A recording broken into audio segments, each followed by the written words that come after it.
എൻ്റെ പേര് ജാഫർ, കോഴിക്കോട് പറമ്പൽ സാറിലാണ് വീട്. എത്ര കാലം ജാഫർക്ക വണ്ടിയുടെ ഫീൽഡിൽ, ഓട്ടോ ഫീൽഡിൽ?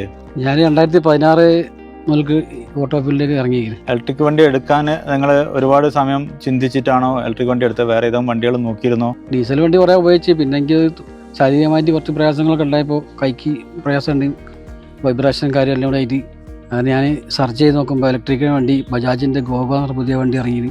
അന്വേഷിച്ചപ്പോൾ കുഴപ്പമില്ലാന്ന് തോന്നി. അങ്ങനെയാണ് ഈ വണ്ടിയിലേക്ക് വരാനുള്ള കാരണം. വണ്ടി എടുത്തിട്ട് ഇപ്പോൾ ഒരു 6 മാസം ആയി. വണ്ടി തിരക്കേടില്ലാന്ന് തന്നെ പറയാം. ശാരീരികമായിട്ടൊക്കെ ബുദ്ധിമുട്ടുള്ളതാണ്. അപ്പോൾ അതുകൊണ്ട് ഡീസൽ വണ്ടി പോയിട്ട് കുറേ ബുദ്ധിമുട്ട് അനുഭവിച്ചേക്കണ്. അപ്പോൾ അതുകൊണ്ട് യാത്രാ സുഖം ഒന്നാമതുണ്ട്, പിന്നെ സാമ്പത്തികമായിട്ട് നമുക്ക് ഒരുപാട് നേട്ടങ്ങൾ ഉണ്ടായി തന്നിട്ടുണ്ട്. അപ്പോൾ നിങ്ങൾ ഇപ്പം ബാക്കി വാഹനങ്ങളൊക്കെ വെച്ച് നോക്കുമ്പോൾ ഇതിൻ്റെ ചാർജിങ്, ഇതിൻ്റെ ഗോഗോയിൽ വരുന്നത് ചാർജർ എൻ്റെ ഓൺ ബോർഡ് ചാർജറാണ്. ബാക്കി എല്ലാത്തിലും വരുന്നത് ചാർജർ ഓഫ് ബോർഡാണ്. അത് മറ്റുള്ള വാഹനങ്ങൾക്കൊക്കെ മോട്ടർ ആയാലും ചാർജർ നമ്മൾ വേറെ എക്സ്ട്രാ കൊണ്ട് നടക്കണം. അത് ഭയങ്കര ഒരു ബുദ്ധിമുട്ടുള്ള കാര്യം തന്നെയാണ്. പക്ഷേ ബജാജ് ഗോഗോനെ സംബന്ധിച്ച് അതിന് യാതൊരു ബുദ്ധിമുട്ടുമില്ല. ജസ്റ്റ് ഒരു കേബിൾ മാത്രം നമ്മൾ കയ്യിൽ കരുതിയാൽ മതി.